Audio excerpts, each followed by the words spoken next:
आपकी जागरूकता ही आपकी जीत है। इस बात को आप अच्छी तरह से समझ लो।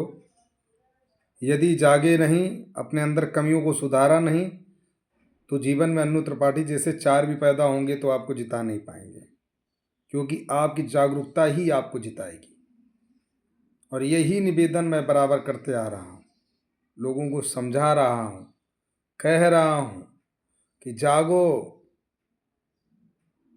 यदि धरना एक नए स्तर पे करना, एक नया कुछ करना है ना, तो थोड़ा बहुत बजट भी खर्च होता है। और अगर फ्री वाला धरना करना हो तो इको गार्डन जिंदाबाद।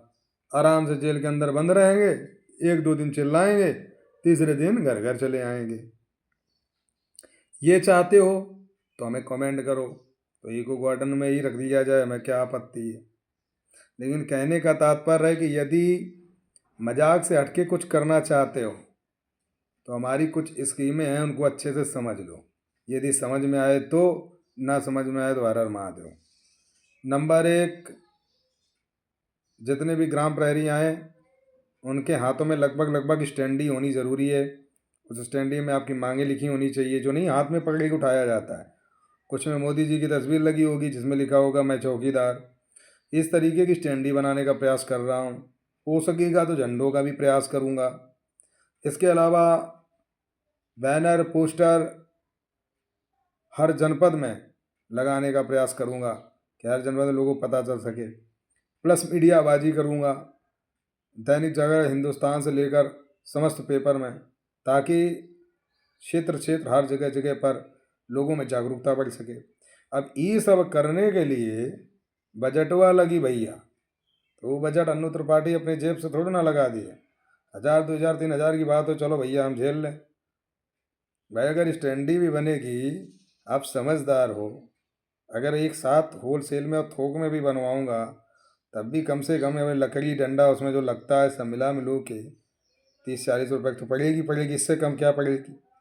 अब आप सोचो, 30-40 रुपये के हिसाब से आप गुड़ा कर दो, अगर 2000 भी बनवा ली तो हमें लग रहा 6-7-8 हज़ार रुपये तो यही खर्चा आ जाएगा। तो कहने का मतलब है, जब इस तरीके का काम होगा ना तो थोड़ा उसका रौनक अलग होगा। इसके अलावा प्रयास ये कर रहा हूँ कि जब पैदल मार्च हो तो लगभग लोग वर्दी में रहें, लगभग लोग अपनी फुल ड्रेस में रहें, और पैदल मार्च की हो सकता है कि विधानसभा की परमिशन ना मिले तो उसके लिए बहुत पापड़ बेलने पड़ेंगे हमको। कहाँ कहाँ नहीं जाना पड़ेगा ये तो आप खुद ही देख सकते हो। तो कहने का तात्पर्य हमारा यही है भैया, इतने दिन से लगातार कह रहे हैं, बड़ा दुख होता है, बहुत कष्ट होता है भाई। आपको यदि अन्य लोगों की तरह अन्नू त्रिपाठी भी नज़र आ रहा है तो आप 1 रुपया खर्च मत कीजिए। इको गार्डन है फ्री वाला, वहीं बैठिए चल के। हमारा कहने का तात्पर्य है कि 10,000 की संख्या यदि एकत्रित करोगे तो जीत दिलाना मेरी जिम्मेदारी है, आपकी जिम्मेदारी नहीं। यदि आपके 100-200 रुपये से आपका कल्याण हो रहा है, क्या अन्नू त्रिपाठी की जेब में जा रहा? ये अनुदान है। ये संगठन का जो संगठन जब सहयोग लेता तभी संगठन जाके आगे काम कर पाता। अब ये बताइए, भाग दौड़ करी जा रही, इतना भाग रहा हूँ, दौड़ रहा हूँ, मैं कहाँ तक भाई अपना खर्च करूँगा ये बता दो।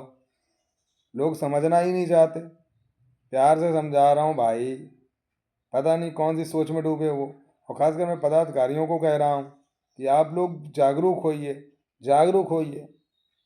और यदि क्या नाम आप चाहते हो कि हाँ संगठन को सहयोग करें, हम अनुदान दे सकें, तो आप अपने जनपद में लोगों को समझाइए। और हो सकेगा तो मैं आऊँगा, बस उन्हें समझाऊँगा कि जो भी आप खर्च दे रहे हैं वो खर्च तो आपको मिल रहा है ना, वो खर्च अन्नू त्रिपाठी की जेब में नहीं जा रहा। आप पैसा दे रहे हो तो आपको स्टैंडी आपको मिलेगी, आप पैसा दे रहे हो तो आपको टेंट तंबू मिलेगा, आप पैसा दे रहे हो तो साउंड वगैरह आपको मिलेगा, आप पैसा दे रहे हो आपको कुर्सी और वो मैटिंग वैटिंग आपको मिलेगी। तो भाई जब ये सब चीज़ें मिलेंगी तो इसमें कोई घपला नहीं करने जा रहा है। और आने लोगों के चक्कर में भी मत पड़िए, क्योंकि आने लोग तो ऐसे होते हैं कि जब 10 रुपए की स्कीम चलाई थी तो लोगों ने 10 रुपए गुणा करके 70,000 कर दिया कि अन्नू त्रिपाठी इतना पैसा कमा ले गया। अब इन लोगों को कौन समझाए कि ज़्यादा से ज़्यादा 1000-2000 आदमी खाली जागरूक मुझे लग रहा है, बाकी सब सो रहे हैं। अब 1,000-2,000 आदमी अगर 200-200 रुपये देगा तो लाख 2 लाख रुपए इकट्ठा होगा। लाख 2 लाख 2-4 दिन का भी नहीं है। 2-4 दिन अगर स्टेज बना लिया ना तो ख़त्म हो जाएगा। भाई ये दूर तक सोचा करो। और यदि अनु त्रिपाठी के अंदर ये कुछ ऐसा आपको जरा सा भी एहसास हो तो 1 रुपया मत खर्च करो, मत दो, कोई ज़रूरत नहीं है। जैसा करोगे वैसा मैं करता रहूँगा, हमें क्या दिक्कत है। हम चाहते हैं कि आप ये बार बार की तरह ये जो बार बार पहुँचना, बार बार लूटना ठगना, ये सब बंद हो जाए। आप चाहते नहीं हो, आप चाहते हो कि बस मुझे लोग ठगते रहें किसी भी तरह गुमराह कर करके, तो आप ठगते रहो। कहो तो भाई हम 5-6 लोगों की एक टीम गठित कर देते हैं आपके चौकीदारों की, उनके पास अनुदान जमा कर दो, उनसे हिसाब ले लो भाई। यही हम अपना कर सकते, सफाई दे सकते, इससे ज़्यादा सफाई नहीं देंगे। हमारे कुछ भाइयों के द्वारा अनुदान आया है, लेकिन अब ये बताइए 10-5 हज़ार में क्या होगा भाई। 10-5 हज़ार 2-4 दिन में खर्च हुई जी जाने जाने में, पता है आपको। तो भाई कुछ तो करो, कुछ एक्टिविटी ही नहीं दिख रही।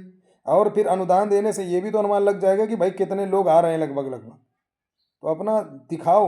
और मैंने इसीलिए ऑनलाइन प्रक्रिया रखी है कि कोई मुझे चोर ना कह सके।